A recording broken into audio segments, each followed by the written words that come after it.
Bonjour, bien-aimés dans le Seigneur. C'est un plaisir, une grande joie d'être avec vous ce matin pour partager la parole, la pensée de l'Éternel avec vous. Nous vivons des temps assez merveilleux, des temps assez glorieux. Et j'aimerais d'entrée de jeu rassurer chacun que Dieu a prévu une fin meilleure pour ce monde qu'il a créé. Non seulement Dieu a prévu une fin meilleure pour ce monde qu'il a créé, mais Dieu aussi a prévu une perfection pour la création et aussi pour la créature. Dieu ne saurait faire à moitié ce qu'il a entamé, et ce qu'il commence, et il termine toujours. Nous pouvons être heureux et nous pouvons être dans toute la joie de savoir que nous avons un Dieu bon, un Dieu glorieux et un Dieu merveilleux. Et le Dieu que nous avons est un Dieu qui est amour et ce Dieu nous aime. Son amour pour nous est tellement profond, est tellement inexplicable, est tellement impensable que les théologies des hommes ont du mal à pouvoir cerner, comprendre et exposer sur cet amour. Nous bénissons le Seigneur pour Renzadeh qui nous suit, l'apôtre Gilles Yemalin, serviteur de Dieu merveilleux dans le Bénin, du Cotonou. Que Dieu continue d'inspirer. Noah Sylvestre Adjobia, que Dieu te bénisse et que sa grâce repose sur toi. Donc dans cette portée, sinon dans cet élan, il nous sera très important de souligner que l'amour est progressif. Quand nous parlons de l'amour de Dieu, nous devons voir l'amour de Dieu comme étant un bâtisseur. L'amour est un bâtisseur, l'amour est un constructeur, l'amour est un facilitateur et l'amour est un metteur donc en scène, en œuvre, et l'amour est un réalisateur. Lorsque nous regardons tout film d'amour, nous avons comme l'impression que ceux qui se détestent, ceux qui se battent, ceux qui s'injurient et qui sont prêts donc à en découdre resteront dans une enmité éternelle. Au fil du temps que nous regardons donc le film, nous nous rendons compte que les colères, les haines, les méchancetés sont tout de suite donc attendries, adoucies, consolées par la force, la rage de vaincre de l'amour qui donc nous donne une fin assez fabuleuse, une fin assez belle, qui est donc une réconciliation, donc des retrouvailles, une célébration et une fête à ne pas donc en finir. C'est ce que nous appelons l'alliance de Dieu. Donc l'alliance de Dieu nous est donc manifestée. Donc Dieu entre en alliance avec nous, pas à cause de notre perfection, pas à cause de notre sainteté, pas à cause de ce que nous sommes capables de faire, mais Dieu entre donc en alliance avec nous parce qu'il nous a créés à son image, il nous a créés à sa ressemblance pour un but assez précis, un but assez particulier. Anissé Conan, que Dieu te bénisse, que sa grâce repose sur toi. Or, c'est bien sûr que Abidjan est grand. En son temps, on se verra, que Dieu continue de te combler. J'aimerais donc, en parlant de l'amour qui est progressif, sachez que l'amour est objectif. Tout constructeur, tout bâtisseur, tout concepteur a un objectif. Et l'objectif, donc, il peut être à court, à moyen et à long terme. Dieu étant éternel, les objectifs de Dieu sont éternels. David dit, ô Dieu, tu es éternel et tes œuvres sont éternelles. Ô Dieu, tu es éternel et ta parole est éternelle. Pour toujours, ô Dieu, dans le ciel, ta parole est établie dans les cieux. Et cette parole qui est établie dans les cieux, elle est la volonté de Dieu. Et cette parole-là, elle vient vers les hommes. Quand elle vient vers les hommes, elle vient vers les hommes comme étant une prophétie. Et le but maintenant de l'humanité, c'est de comprendre, sonder et puis réaliser cette prophétie. Cette prophétie qui arrive à l'homme n'est pas forcément perceptible, elle n'est pas aussi facile. Parce que la parole de Dieu est une parole qui met directement en exergue l'incapacité de l'homme, les faiblesses de l'homme, les failles de l'homme. Donc tout ce que Dieu s'apprête à faire, c'est ce que l'homme ne peut pas faire. Donc si Dieu veut te sanctifier, c'est parce que tu ne peux pas te sanctifier. Si Dieu veut te sauver, c'est parce que tu ne peux pas te sauver. Si Dieu veut t'enrichir, c'est parce que tu ne peux pas t'enrichir. Si Dieu veut te rendre prospère, c'est parce que tu ne peux pas prospérer de toi-même. Si Dieu veut te délivrer, c'est exactement parce que tu ne peux pas te délivrer de toi-même. Si Dieu veut t'établir, c'est parce que tu ne peux pas t'établir de toi-même. Si Dieu veut te présenter, t'introduire et donc te tendre, c'est parce que tu ne peux pas te présenter, t'introduire, te tendre toi-même. Donc Dieu prend sur lui la responsabilité d'accomplir ce qui est impossible à l'homme. Et ce qui est impossible à l'homme se révèle progressivement. Donc c'est en fonction du temps que les failles sont révélées que Dieu comble donc ce qui a lieu de faire. Donc Dieu ne se précipite pas quand tu es enfant de te rendre sage, mais il laisse le temps à l'enfant de pouvoir vivre l'enfantillage. Donc quand tu es enfant, tu vas vivre donc l'adolescence, après tu seras donc jeune, adulte, tu te laisses même parcourir et vivre la délinquance juvénile. C'est après avoir vu tout ceci que Dieu intervient à un moment opportun, au moment précis marqué par lui pour transformer, donc changer tes défaites en victoire et parfaire ces choses que tu n'as pas pu donc assimiler, comprendre et réaliser. Jocelyne Cariquet, que Dieu te bénisse. Donc dans ce que nous sommes en train de dire, j'aimerais que nous gardons ces paroles-là.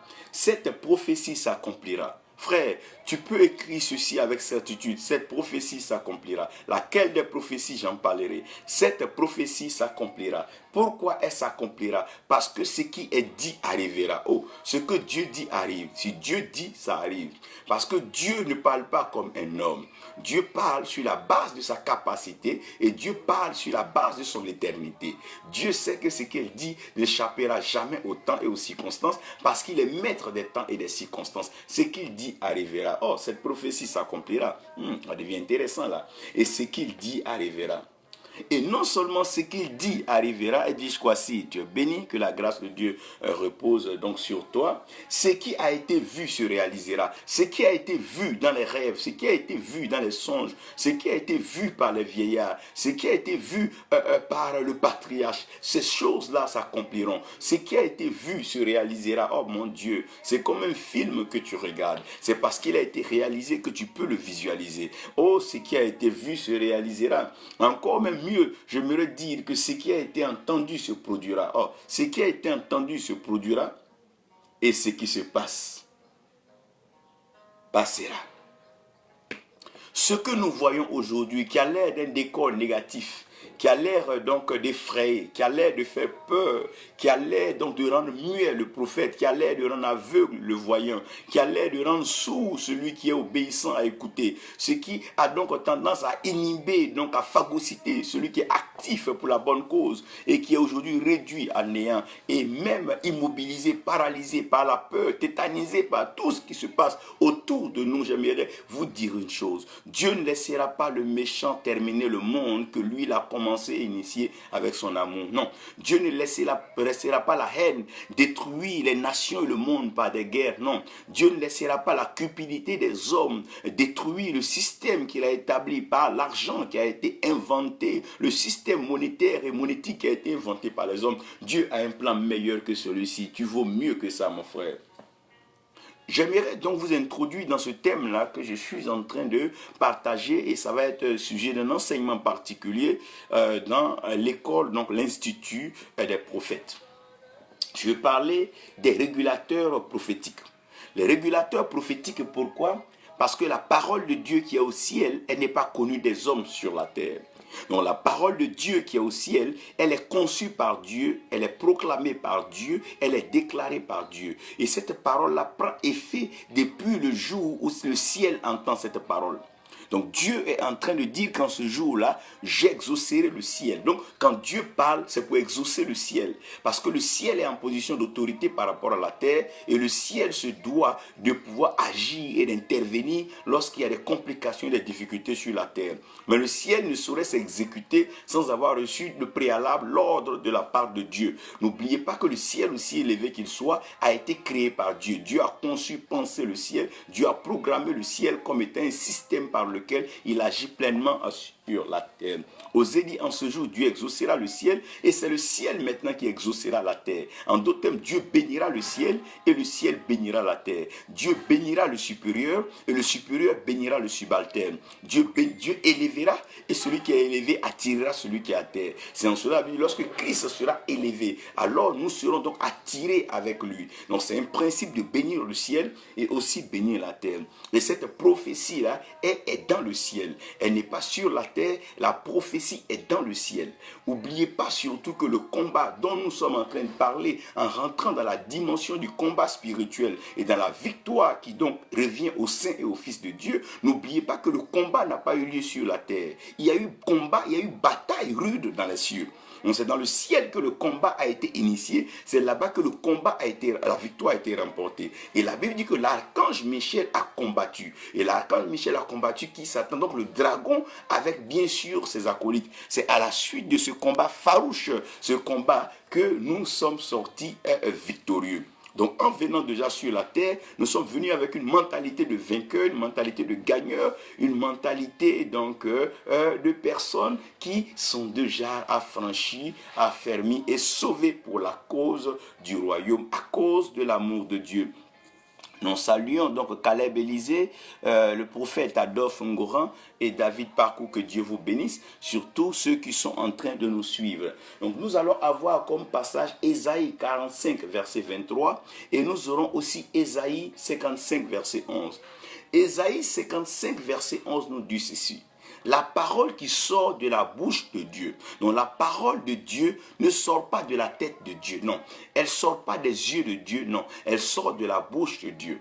Mais n'oubliez pas que ce que la bouche dit, c'est parce que le cœur l'est permis. C'est de l'abondance du cœur que la bouche parle. Donc la parole de Dieu qui sort de la bouche de Dieu est au fait la volonté, la pensée originelle que Dieu a dans son cœur.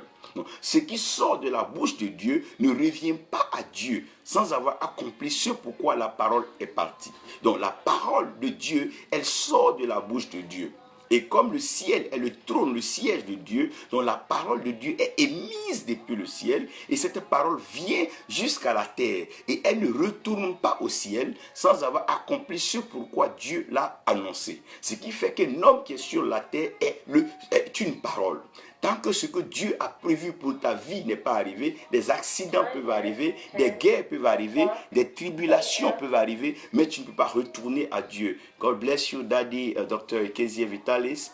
You are heavily blessed and we believe you're doing great work in the house of transformation. God bless you, Daddy. Donc, comprenez ici que nous sommes en train de parler donc du retour de la parole de Dieu.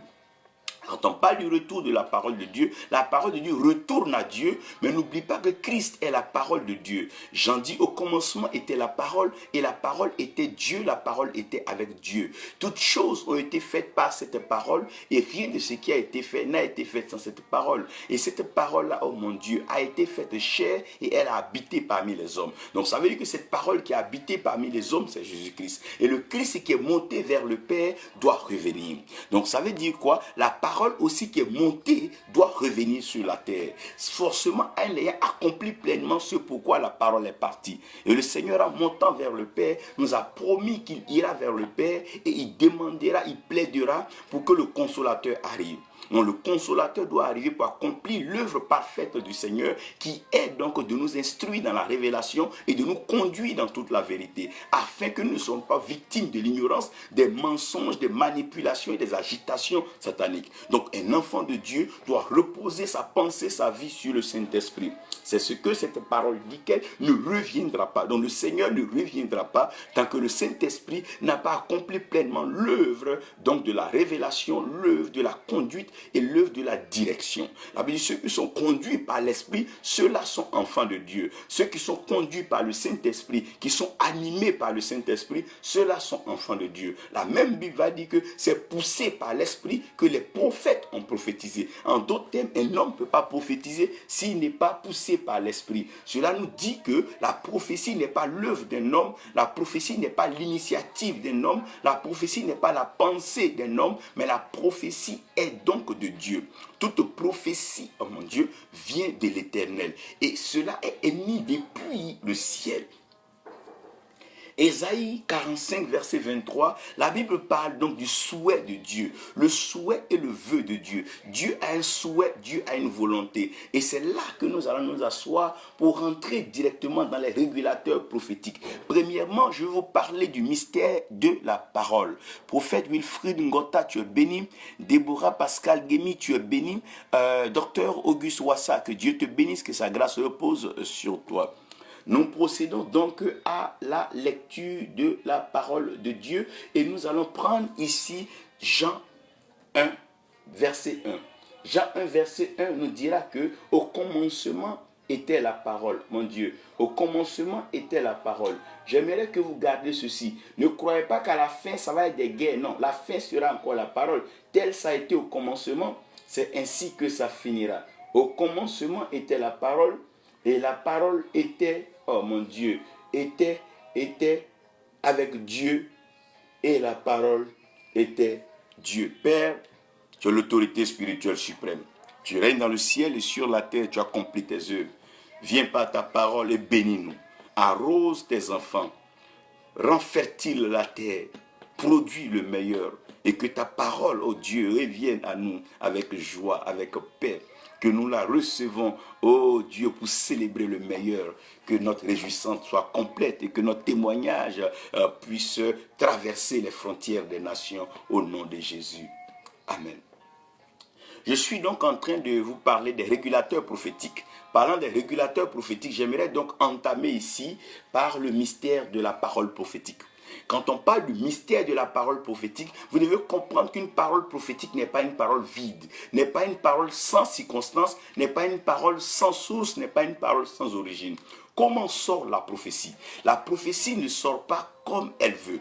La prophétie est marquée, elle est datée. Donc, puisqu'elle est marquée, elle est datée, elle doit sortir à partir d'une circonstance bien précise. Comment sort la prophétie? Premièrement, retenez que la prophétie sort de la volonté divine. La prophétie sort du souhait divin. La prophétie sort d'un vœu divin. Un père, quand il met un enfant au monde, ce père a un souhait, ce père a un vœu. Ce père veut que son enfant soit intelligent, son enfant soit sage, son enfant soit à la tête et non à la queue. Que son enfant soit un haut cadre et que son enfant soit un directeur, un dirigeant et pourquoi pas un président. Donc ce père, quand il met son enfant au monde, il veut déjà que cet enfant soit le meilleur parmi les enfants. Il veut que cet enfant soit une solution aux problèmes de l'humanité. Il veut que cet enfant soit une garantie de sa présence, que cet enfant soit son représentant et son ambassadeur. Donc vous devez comprendre que dans le mystère de la parole prophétique est la volonté divine. Donc la parole prophétique n'est pas un plan diabolique. La parole prophétique n'est pas la pensée d'un rassemblement ou d'une veillée de prière. Non, la pensée prophétique, la volonté prophétique n'est pas le rassemblement des fils d'hommes après avoir traversé une situation difficile. Non, la pensée prophétique, la parole prophétique, elle est la volonté divine. C'est un souhait que Dieu émet. Dieu crée l'homme. Dieu dit, faisons l'homme à notre image et à notre ressemblance, afin que dans le but de, je veux que l'homme que je crée puisse faire quoi? Être fécond, se multiplier, assujettir et dominer. Ça, c'est la volonté de Dieu, c'est le souhait de Dieu. C'est ce que Dieu veut. Et ce que Dieu veut, c'est ce que Dieu veut que Dieu réalisera. Malheureusement, on pourra beau faire, la terre va s'agiter, chacun va s'agiter, les arbres vont s'agiter, mais ils ne pourront pas changer ce que Dieu veut. Si Dieu dit que tu vas vivre jusqu'à 100 ans, la maladie peut venir, des accidents peuvent venir, des circonstances bizarres peuvent arriver, mais rien ne pourra donc t'empêcher d'accomplir la volonté de Dieu, parce que c'est la volonté de Dieu, la volonté de Dieu est suprême. Donc, la première chose, de comprendre que la prophétie naît de la volonté de Dieu. C'est un souhait que Dieu émet. Si Dieu dit, il veut que tu sois prospère, tu seras prospère. Ça vient donc de la volonté qui est un souhait. Il dit, je souhaite que vous prospérez à tous égards. C'est Dieu qui le dit. Il veut que nous prospérons dans notre intelligence, notre sagesse, notre vie relationnelle, nos foyers et tous nos voyages, nos entreprises et tout ce que nous aurons autour de nous. Dieu veut que... C'est son souhait. Il ne peut pas souhaiter le mal à ses enfants. Non. Il dit à Jérémie, non, ne pense pas que c'est des projets de malheur que j'ai planifiés pour toi. Non, j'ai un souhait profond comme un père. Donc vous devez comprendre que là, nous avons ce qu'on appelle la volonté divine, qui est le souhait divin. Donc quand un homme de Dieu entend une parole, si la parole est le souhait divin, ça veut dire que cette parole-là engage Dieu à 1000%. Si Dieu dit qu'il va te rendre grand, il va te rendre grand. Si Dieu dit qu'il va t'établir chef, il va t'établir chef. Si Dieu dit qu'il te donne une nation, il te donnera. Si Dieu dit qu'il te donne les trésors, il te donnera. Si Dieu dit qu'il te rendra, c'est Dieu. Si Dieu veut, il le fera. Qui empêchera Dieu de faire sa volonté dans la terre, sur la terre que lui-même a créée? Ça n'a aucun sens. C'est comme un propriétaire d'une maison. Le juif veut déchasser sa maison. Le juif il casse la maison. Il fait ce qu'il veut de la maison. Dieu a sa volonté. Donc Dieu prophétise pour exprimer sa volonté. Et sa volonté est un souhait, sa volonté est un vœu. Comme chaque nouvel an, nous émettons des vœux. Mais malheureusement, nous ne sommes pas maîtres des circonstances et donc des temps. Ce qui fait que les vœux que nous émettons chaque nouvel an peuvent arriver comme ne pas arriver. À la différence, c'est que ce que Dieu veut, Dieu peut faire arriver quand il veut et comme il veut. Donc le deuxième point, c'est le juron divin. Le juron divin, c'est quand Dieu se rend compte que l'homme n'est pas en mesure de croire. Alors Dieu passe à une étape supérieure où il jure. Donc la deuxième étape de la prophétie divine, c'est quand Dieu jure. Il dit, Abraham, je jure que je te bénirai. Pourquoi Dieu jure qu'il te bénira? Parce que dans le juron, il y a un engagement plus profond que le vœu. Le vœu, on peut le mettre simplement. Mais dans le juron, on s'implique. Il dit, je jure que je te bénirai. C'est comme quelqu'un, quand il va, par exemple, dans un tribunal, il dit, je jure que. Donc, quand tu jures, tu veux dire que tu viens appuyer encore sur la vérité. Tu viens cautionner, tu viens donner un poids. Tu viens habiller cette vérité pour dire, non, je ne suis pas en train de m'amuser. Lorsqu'on parle de juron, quand on parle de jurer, c'est-à-dire on est sorti de la dimension de l'amusement, on est sorti de la dimension humaine, mais on rentre dans le surnaturel et on rentre dans le pragmatisme. C'est-à-dire, ce qui va se faire, dit, non, je jure que je ferai ceci. Quand Dieu rentre dans la phase des jurons, ça veut dire que Dieu n'a même plus l'intention de laisser même quelqu'un jouer avec ce qu'il est en train de dire. Il dit, je jure que je te bénirai. Je jure que je t'élèverai. Il dit, Abraham, je jure. Il dit, cette terre-là, je te la jure, Abraham, que tu la posséderas. Et cette terre sera pour tes enfants et ta postérité. Advienne que pourra, que Pharaon soit content ou pas, que les Cananéens, les Jébusiens et que les Hittites et tous les Périsiens, tous ces peuples-là soient contents, ça ne me concerne pas. Je t'ai juré cette terre et je te la donnerai. Quand Dieu jure, ça veut dire quoi? Il engage sa dette. Parce qu'en général, il dit que c'est pas bon pour l'homme de jurer, parce que l'homme va jurer par la terre ou l'homme va jurer par les étoiles, la lune, mais ces choses, Dieu les a faites. C'est pour ça que Dieu jure par lui-même. Il dit à Abraham, je jure que je le ferai. Quand Dieu jure, ça veut dire quoi? Il prend la parole à témoin, mais il pointe la parole. C'est-à-dire que non seulement ce que j'ai dit, je vais faire, c'est ma volonté, mais là même, ça me pousse même à jurer. Pourquoi? J'ai comme l'impression que tu ne crois pas. Donc, la prophétie vient pour pouvoir étayer et pouvoir aider quelqu'un qui ne croit pas. C'est en ce moment que Dieu entre dans la phase de la juridiction et il jure. Quand on parle de jurer, on va voir aussi le mot jury et tout ce que vous allez comprendre dans le contexte de la loi et de l'alliance. Donc, quand on jure, ça veut dire qu'on prend à témoin. Quand on jure, ça veut dire que c'est quelque chose mais qui n'est plus seulement dit, mais qui est écrit. Donc, quand Dieu est en train de jurer, ça veut dire que cette prophétie n'est plus à un niveau d'amusement. Dieu a dépassé le stade des anges. Il est arrivé dans la plénitude de la divinité. Il dit, je jure que la veuve, oh mon Dieu, que la veuve, mon Dieu, sera à nouveau mariée. Il dit, je jure que la terre dévastée, oh my God, repoussera. Quand Dieu jure, ça veut dire que la chose n'est plus au niveau des hommes. Donc la deuxième portion dans le mystère de la parole prophétique, c'est le juron.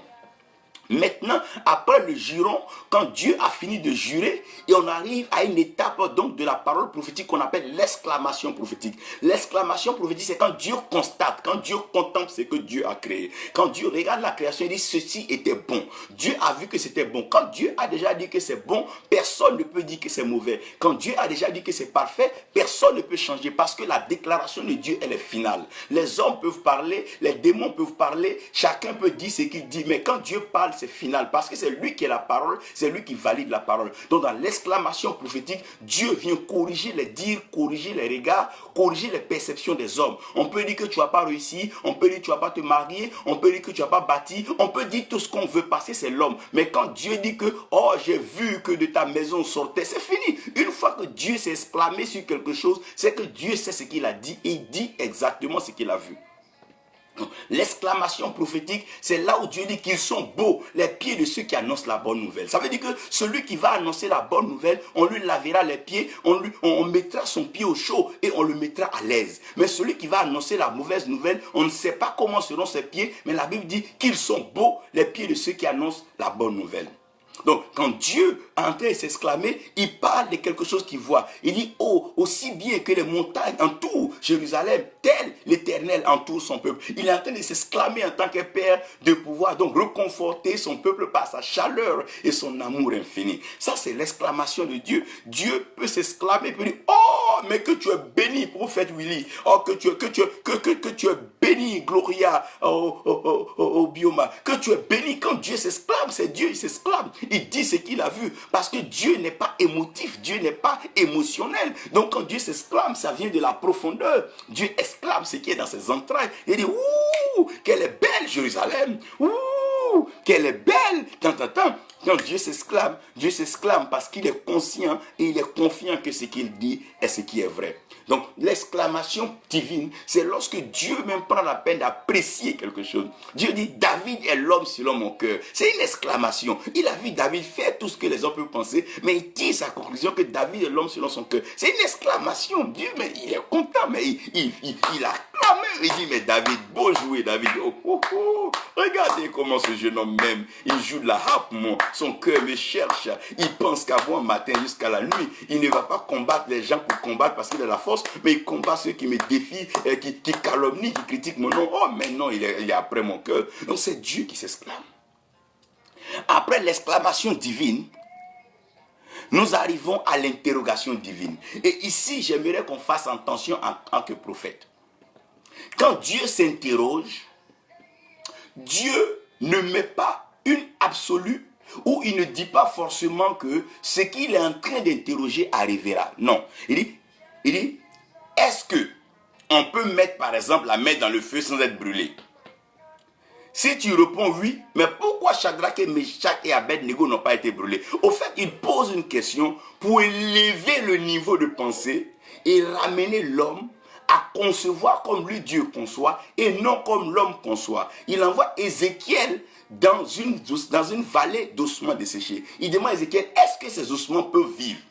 Donc en demandant à Ézéchiel si ces ossements peuvent revivre, Dieu est en train de parler de qu'est-ce qu'Ézéchiel peut lui demander. Quand Dieu te pose une question, il est aussi bien de ne pas répondre sans lui ramener la question. Donc quand Dieu s'interroge, c'est pour que l'humanité ramène l'interrogation à Dieu. Ça veut dire quoi? Quand Dieu envoie une question compliquée sur la terre des hommes, c'est pas pour amener les hommes à se casser la tête, mais c'est pour amener les hommes à poser la question à Dieu. Il y a une maladie qui est incurable sur la terre. Père, on ne peut pas guérir la maladie. Qu'est-ce que tu en dis? Seigneur, il y a une situation sur la terre qu'on ne peut pas gérer.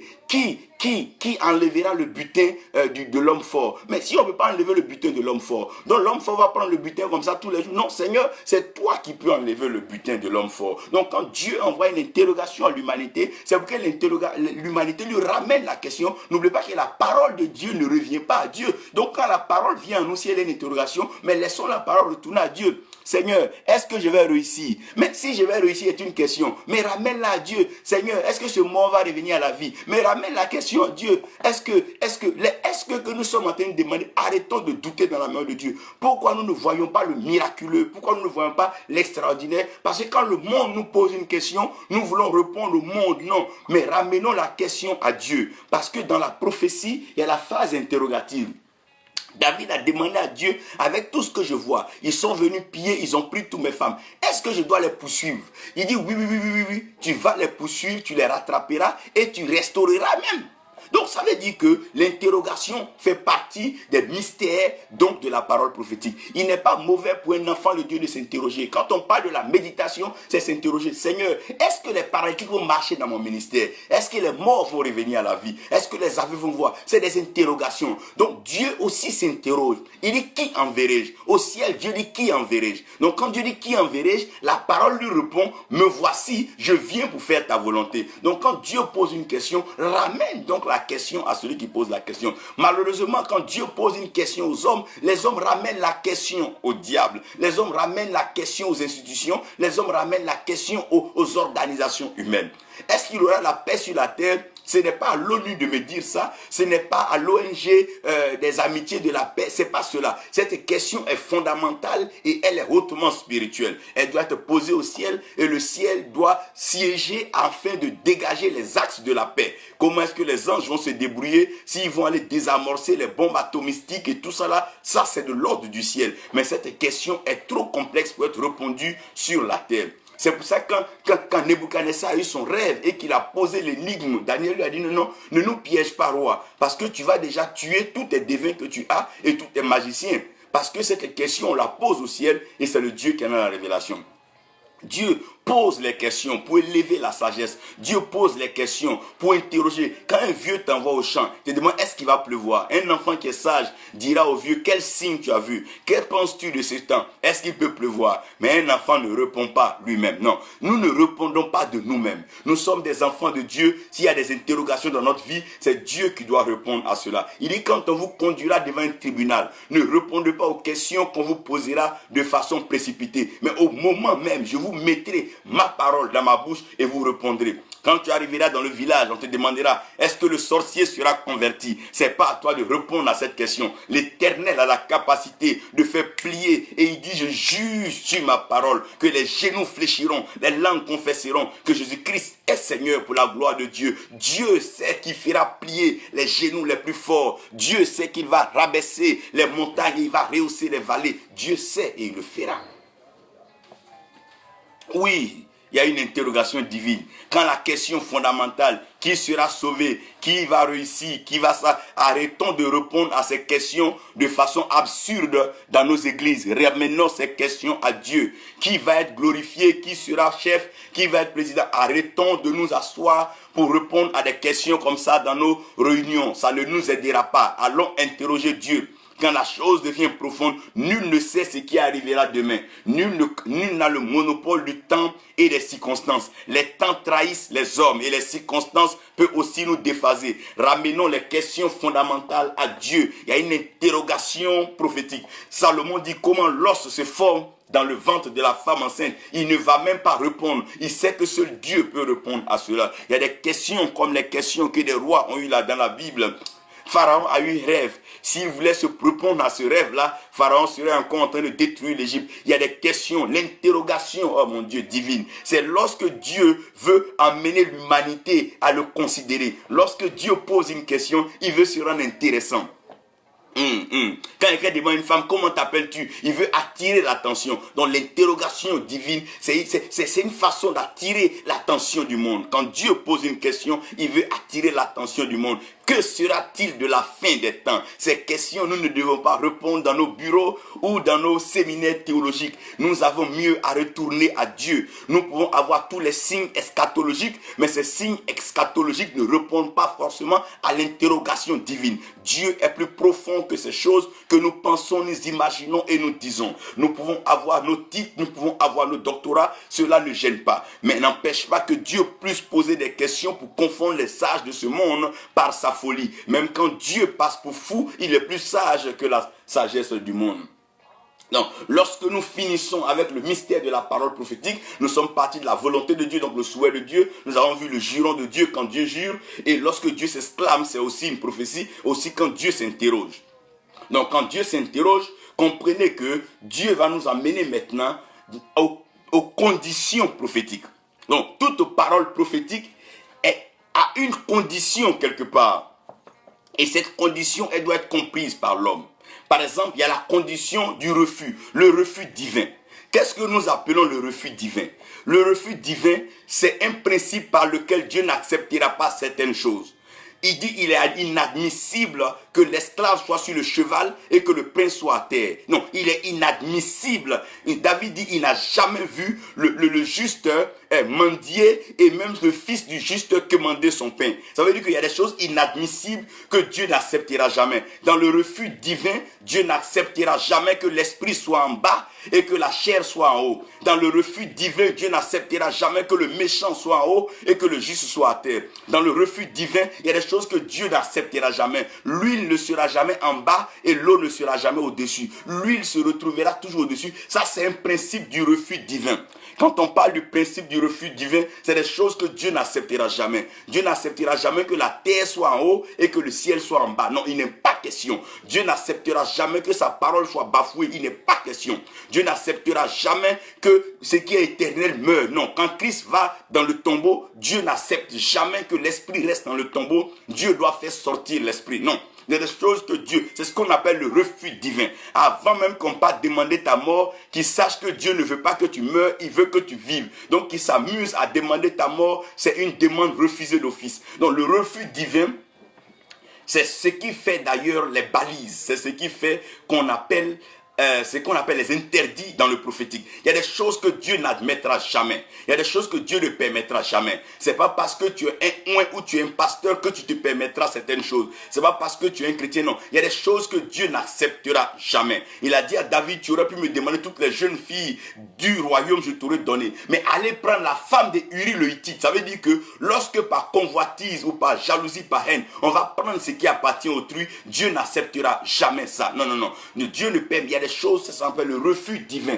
Il y a des prières avant même de commencer, sache que Dieu ne te répondra pas. Ça fait partie des refus divins ou des interdits divins. Il y a des choses que Dieu ne t'accordera pas. C'est pas possible. Non, non, non. Par exemple, Seigneur, fais par exemple que je puisse être le plus grand. Non, il y a des choses que Dieu n'acceptera pas. Pourquoi? Parce que tu dois comprendre que si Dieu a une volonté, c'est qu'aussi Dieu a des interdits. Et ces choses, tu ne dois pas t'amuser. Donc le refus divin, c'est par exemple, quand Dieu a déjà élevé Moïse, Dieu n'acceptera pas que Myriam et Aaron partent le critiquer, comploter pour l'enlever. Non. Quand il y a des choses que Dieu refusera toujours. Non. Il dit ne faites pas de mal à mes prophètes. Il dit ne touchez pas à mes oints, ne faites pas de mal à mes prophètes. C'est des choses que Dieu a déjà refusées au ciel et Dieu a refusé sur la terre. Il n'acceptera jamais qu'on touche à un de ses oints et qu'on fasse du mal à un de ses prophètes. Ça, c'est des choses que Dieu a déjà refusées, donc ne vous engagez pas à cela. Ce n'est même pas une bataille utile, c'est déjà perdu d'avance. Donc, on appelle ça le refus divin. Lorsque vous voyez le refus divin, c'est comme un feu tricolore qui est déjà rouge. Ça veut dire là, on doit s'arrêter. Le refus divin vient pour réguler dans la vie prophétique des choses qu'on peut faire et des choses qu'on ne peut pas faire. Un enfant de Dieu n'est pas tout. Déjà l'arbre dans le jardin, Dieu avait refusé que l'arbre, le fruit de la connaissance du bien et du mal soit mangé. Quiconque mangeait ce arbre-là allait donc subir la colère et donc les conséquences de Dieu. C'est un peu comme ça, on appelle le refus divin. Maintenant, après le refus divin, je vous introduis dans ce qu'on appelle le signe divin. Le signe divin, c'est un événement annonciateur. C'est un événement qui vient avant que la prophétie ne s'accomplisse. Il dit, la Vierge enfantera. Donc, avant que y ait l'enfant, il faille qu'on trouve la Vierge. Donc, tant qu'on ne trouve pas la Vierge, on ne trouvera pas l'enfant. Il dit, personne n'entre dans le royaume s'il est né d'eau et d'esprit. Donc avant que Jésus ne vienne, Jean-Baptiste doit venir baptiser d'eau. Donc tant que Gabriel ne vient pas parler à la Vierge, il n'est pas question de naissance du Messie. Parce que c'est la Vierge qui enfantera. Donc le signe, c'est que la Vierge enfantera. Ce n'est pas que toute femme enfantera, mais le signe, c'est que la Vierge enfantera. Donc, le signe vient pour introduire la prophétie. Donc, tant que tu n'as pas encore vu ce signe, ne crois pas que la prophétie va s'accomplir.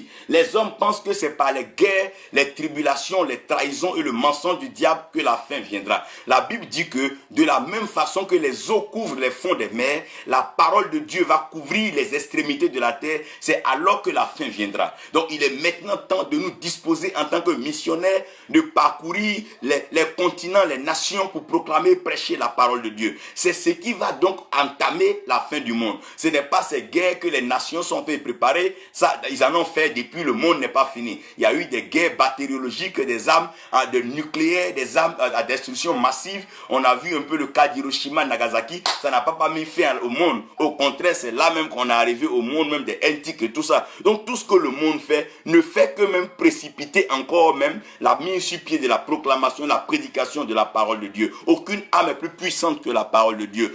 Toute âme qui est forgée contre nous sera sans effet. Mais quand la parole de Dieu vient contre toi, elle aura ses effets. Quand elle vient sur toi, elle a ses effets. Faisons attention. Le signe divin. Le signe divin. Il dit, lorsque le soleil se serait levé, ou bien il dit, au troisième jour. Donc, tu dois attendre 3 jours. Tu ne peux pas aller au premier jour. Non. Parce que tu dois attendre 3 jours. Il dit de la même façon que Jonas a été avalé, a été 3 jours dans le ventre du poisson, aussi le Fils de l'homme sera 3 jours dans le ventre de la mort. Donc le signe de la résurrection, c'est les 3 jours. Il va falloir attendre ces 3 jours avant de le voir ressusciter. Donc si on n'attend pas ces 3 jours, on n'est même plus donc dans la prédisposition divine. On appelle ça le signe divin. Le signe, Dieu te dira par exemple que ta mère sera élevée. Donc le jour que ta mère sera élevée, tu sauras alors que ton élévation approche. Il y a toujours un signe précurseur, il y a toujours un signe annonciateur, il y a toujours un signe indicateur. Si ce signe-là n'est pas encore vu, il n'est pas question d'ergoter, de parler et de bavarder. Non, c'est trop de verbes et c'est un gaspillage de temps. Lorsque tu n'as pas encore vu le signe que Dieu t'a donné, attends le signe. Il dit, cette prophétie qui est partie devant toi, elle ne mentira pas. Si elle tarde, attends-la. Parce qu'il y a un signe toujours qui introduit la prophétie. C'est comme l'arrivée d'un officiel, l'arrivée d'un chef. Ne se fait pas de façon brusque, de façon précoce, mais c'est annoncé, soit par des avant-coureurs, des gens qui viennent annoncer l'arrivée d'un roi, par exemple. C'est annoncé par des messagers. Il y a des signes, et ces signes sont des messages forts que Dieu t'envoie. Ça peut être une série de rêves, une succession d'événements. Dieu annonce toujours sa parole. Jean est venu pour servir de témoin. Il y a toujours un signe, il y a toujours un signe. Mon frère, une prophétie a toujours un signe. Tu te marieras, ce n'est pas une prophétie. Le signe, c'est qu'en ce jour de temps, il y a toujours un signe que Dieu te donnera. Tant que tu n'as pas vu le signe, attends. Le signe peut être lié au lieu.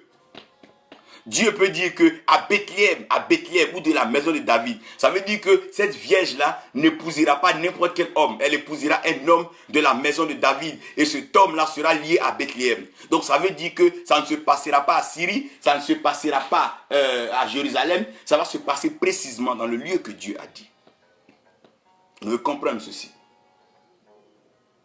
Donc dans le signe divin, il y a le lieu, les circonstances, les couleurs.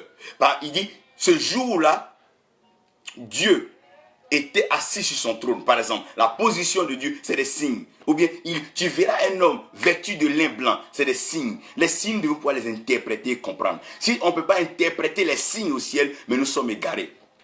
Il a dit, Noé, je tisse une alliance avec toi, je ne détruirai plus la terre. Et le signe, la Bible dit que l'arc-en-ciel parut dans les cieux. Donc il faut savoir interpréter le signe. Donc là, Noé va interpréter donc, les couleurs de l'arc-en-ciel. Chaque couleur aura une manifestation dans la grâce, la faveur et l'amour de Dieu. Donc après les signes divins, on arrive à ce qu'on appelle la chronologie divine. La chronologie divine, c'est une succession d'événements où un événement A introduit un événement B et l'événement B introduit un événement C. Par exemple, la veuve enfantera, l'enfant naîtra dans une mangeoire et... Donc, tant que la veuve n'a pas enfanté, que l'enfant n'a pas été mis dans une mangeoire, ça n'a pas encore commencé. Il dit, vous irez en captivité pendant 400 ans. Et après 400 ans, je les ferai sortir et je les ferai monter dans la terre que je leur ai promis. Donc, tant que la captivité n'a pas atteint ces 400 ans et qu'il ne les a pas encore fait sortir pour les faire monter, il n'est pas question de parler de la terre où coule le lait et le miel. Donc, il y a une chronologie, il y a l'ordre divin. N'oubliez pas que Dieu fait les choses en fonction donc d'un chronogramme. Le ciel, la volonté de Dieu est un programme divin et c'est un chronogramme divin. Je vais rapidement pour vous parler de l'ordre divin. Quand on parle de l'ordre divin, c'est des actions qui s'accomplissent dans un certain ordre. Par exemple, une femme qui n'est pas mariée, qui veut un enfant, tu vois, dans l'ordre divin, il y a un ordre que Dieu veut. Par exemple, un enfant qui a déjà 8 mois et qui veut déjà son héritage, c'est désordonné. Quelqu'un qui vient à l'église le premier jour et il veut un jet privé, il n'a même pas encore accepté le Seigneur, ça c'est un désordre. Quelqu'un qui vient déjà à l'église dès le premier matin, il veut qu'on lui donne la Bible, va prêcher les pasteurs, non, ça c'est un désordre. Des gens qui, parce qu'ils ont fait un rêve, ils se réveillent le matin, Dieu m'a dit, ils veulent commencer à faire. Ça, c'est un désordre. Il faut s'asseoir avec la parole de Dieu, prendre la peine de comprendre, cerner ce que Dieu est en train de t'expliquer. Parce que Dieu te dit est toujours dans sa parole. Donc, le désordre, c'est quand les hommes ne reviennent pas à la parole de Dieu, mais ils se fient à ce que les autres font. Ah, comme les autres voyagent, il faut que je voyage. Comme les autres mangent, il faut que je mange. Comme les autres s'habillent bien, il faut que je m'habille bien. Comme les autres cherchent l'argent, il faut que je cherche l'argent. Comme les autres ont bâti un temple, il faut que je bâtisse un temple. Eux, de désordre en désordre, tout est un désordre et un chaos. On ne peut pas interpréter pourquoi. Parce que Dieu est un Dieu ordonné. Et il y a toujours l'ordre divin qui suit l'accomplissement de la parole de Dieu. Pour que nous comprenions la parole de Dieu, nous devons donc arriver à ce que nous appelons l'ordre divin. Après l'ordre divin, je vous envoie maintenant dans le mystère de la conception et de l'exécution. Tout se conçoit au ciel et tout s'exécute sur la terre. Je vais vous donner la phrase de façon simple. Tout se conçoit au ciel et tout s'exécute sur la terre. Mais lorsqu'on se conçoit au ciel, elle se conçoit bien sûr par la pluie. Et cette pluie-là qui arrive, c'est la main de Dieu. Et elle s'exécute sur la terre par quoi? Par le feu. Le feu qui est la parole de Dieu, mais de façon agissante. C'est pour ça le jour de la Pentecôte, c'est des langues de feu qui arrivent pour exécuter le plan du ciel. Donc, dans la conception et l'exécution des mystères de la prophétie, il y a le ciel, la terre, l'eau et le feu. J'en ai déjà parlé, j'ai déjà enseigné, mais après on va voir comment les quatre synchronisent pour pouvoir accomplir la volonté de Dieu, pour regarder le plan de la création, comment Dieu prend la poussière de la terre, il y met de l'eau, après il a mis de l'eau, il souffle dans les narines de l'homme, donc le vent, et après il bénit l'homme par sa parole qui est un feu dévorant. Je viens maintenant terminer. Cette prophétie s'accomplira. Elle s'accomplira. Avec tout ce que tu viens d'entendre, sache que cette prophétie s'accomplira. Elle s'accomplira, un ordre nouveau régnera. Dieu changera les paradigmes et Dieu changera le positionnement. Dieu élèvera très haut ses enfants et il les présentera aux nations. Il les établira comme ambassadeurs, il leur accordera tout ce qu'il faut comme attribut pour régner. Cela s'accomplira. Le méchant ne régnera pas toujours. La maladie disparaîtra, la mort disparaîtra, la corruption disparaîtra. Dieu permettra un règne nouveau. Il permettra la sainteté, la pureté, la perfection. Dieu permettra ces choses. La terre sera belle. Le règne millénaire a été annoncé, cela s'accomplira. Christ reviendra. Jésus-Christ revient bientôt. C'est une réalité, c'est vrai. Le ciel est en train de s'atteler. Le ciel est en train de se préparer. La création tout entière attend avec un ardent désir la révélation des fils de Dieu. Au fait de la terre tout entière attend le retour de Christ. Elle s'accomplira, cette prophétie. Mon frère, s'accomplira. Ce qui est dit arrivera. Oh, oh. Ce qui est dit arrivera. Ce qui a été vu se réalisera. Ce que tu as entendu, Dieu le fera. Si Dieu a dit qu'il te donnera les trésors, il te donnera. Si Dieu a dit qu'il t'élèvera, il t'élèvera. Si Dieu a dit qu'il t'établira, il t'établira. Oui, pourquoi? Ce qui a été entendu se produira. Ce qui a été entendu se produira. L'ainsi par l'Éternel se produira. Et ce qui se passe, passera. Ce que vous voyez aujourd'hui passera. Parce que la prophétie s'accomplira. La parole de Dieu s'accomplira. Dieu bénira les nations. Il enlèvera les pleurs. Il sortira ses enfants de la captivité. Les prisonniers seront libérés. Le pauvre sera enrichi. Le malade sera guéri. Les morts seront ressuscités. Les ensommeillés seront réveillés. Ceux qui avaient été dépouillés seront restaurés. Ceux qui avaient été damnés et qui avaient été réduits à néant seront impactés. Et ceux qui avaient été mis en esclavage régneront. Le vent soufflera. La tempête s'élèvera. Mais la maison bâtie par Dieu, tu saches que tu es la maison, le temple du Saint-Esprit. Tu résisteras et tu persisteras parce que la prophétie s'accomplira. Si tu vis aujourd'hui, ce n'est plus toi qui vis, mais c'est Christ qui vit en toi. C'est la parole qui vit en toi. Et cette parole qui vit en toi, c'est la prophétie divine. Et cette parole-là, elle ne retournera pas à Dieu sans avoir accompli ce pourquoi elle est accomplie. C'est pour ça que tu as tenté de te suicider, tu as tenté de te tuer, tu as tenté de boire des produits pour te tuer. Mais rien de cela n'a pu te tuer. Tu t'es même jeté depuis la toiture, mais rien ne t'est arrivé. Tu es rentré par un accident mortel. Pourquoi? Parce que la parole de Dieu ne passera jamais. Cette prophétie s'accomplira. Elle s'accomplira certainement dans ta vie. Cette prophétie s'accomplira. Ta nation sera prospère. Ta nation vivra la gloire de Dieu. Les plus rabaissés seront relevés. Ceux à qui on a pensé que de rien de bon n'arrivera, Dieu favorisera cela. C'est un temps d'accomplissement. C'est la réalisation de la pensée, de la volonté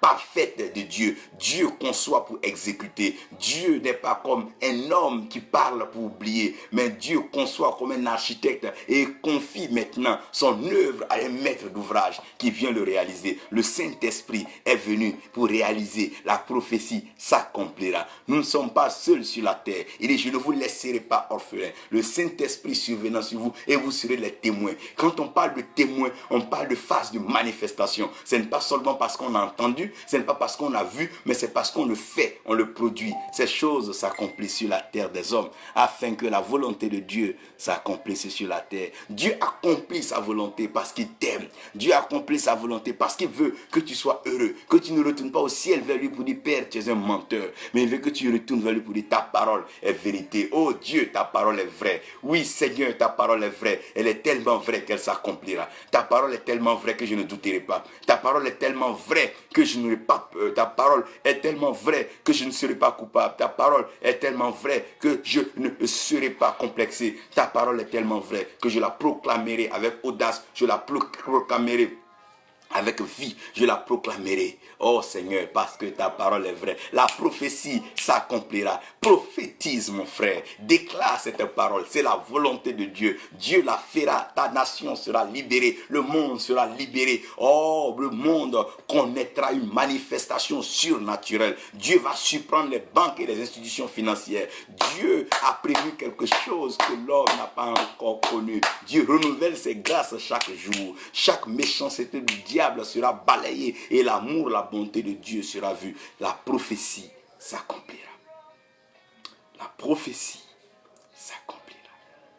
La prophétie s'accomplira. Que le Seigneur vous bénisse. Père, nous voulons te remercier parce que nous savons que tu as déjà accompli ces choses. Ta parole est vraie et elle est annoncée pour nous.